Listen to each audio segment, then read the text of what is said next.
Steven Adams' hilarious comments on playing with Psycho Dillon Brooks. Memphis Grizzlies center Steven Adams is widely recognized as one of the strongest and toughest players in the NBA. A huge part of what makes him such an effective man in the middle is that he isn't afraid to get his hands dirty by setting rugged screens or battling with centers inside for rebounding position.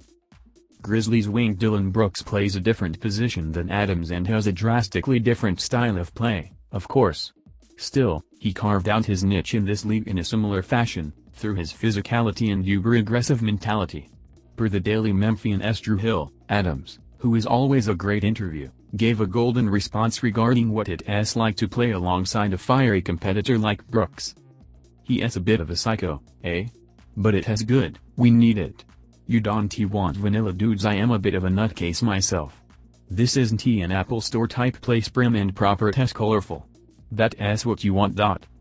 Steven Adams, 29, is in his 10th season in the NBA and his second as a member of the Grizzlies. He is averaging 8.0 points, 10.5 rebounds, 2.3 assists, 0.8 steals, and 1.0 blocks per game across 24 appearances this season. Admittedly, Adams is struggling mightily from the free throw line thus far, as he is converting just 29.2% of his shots from the charity stripe, a career-low percentage by far. Despite being a liability from the line, Adams has made up for his lackluster free throw shooting by dominating the offensive glass for Memphis. He is corralling a team-high 4.8 offensive rebounds per contest, more than double the number of Jaren Jackson Jr., who is second on the team averaging 1.8. Chris Middleton, Dillon Brooks get tangled up in Memphis Grizzlies, Milwaukee Bucks game.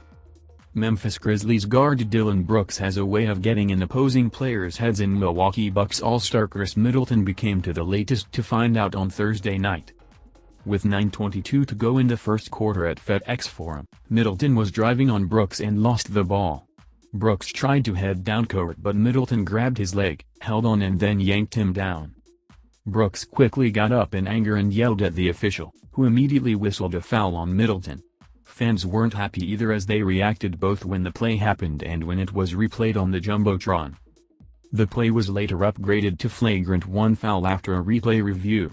Brooks made both free throws, but he also lived up to his villain nickname by getting under another opponent's skin. The Grizzlies won 142-101, and Middleton finished with just 3 points on 112 shooting while also recording 5 fouls and 4 turnovers. Brooks, meanwhile, had 18 points as Ja Morant recorded his third triple-double of the season with 25 points, 10 rebounds and 10 assists. It might have been a pretty standard offensive performance, but last night was the ultimate Dillon Brooks game. Brooks is recognized as the tone setter for this Grizzlies squad, and he delivered last night. From the opening dip, he brought the energy that Poor Chris Middleton was in jail. Brooks shadowed him for much of the night and held Middleton to 112 from the field and 108 from 3. Middleton finished with 3 points, 4 turnovers and 5 personal fouls. Middleton's frustration tripped Brooks in the first quarter. "Hey, I get it, if I was in absolute basketball hell, I too would be miserable."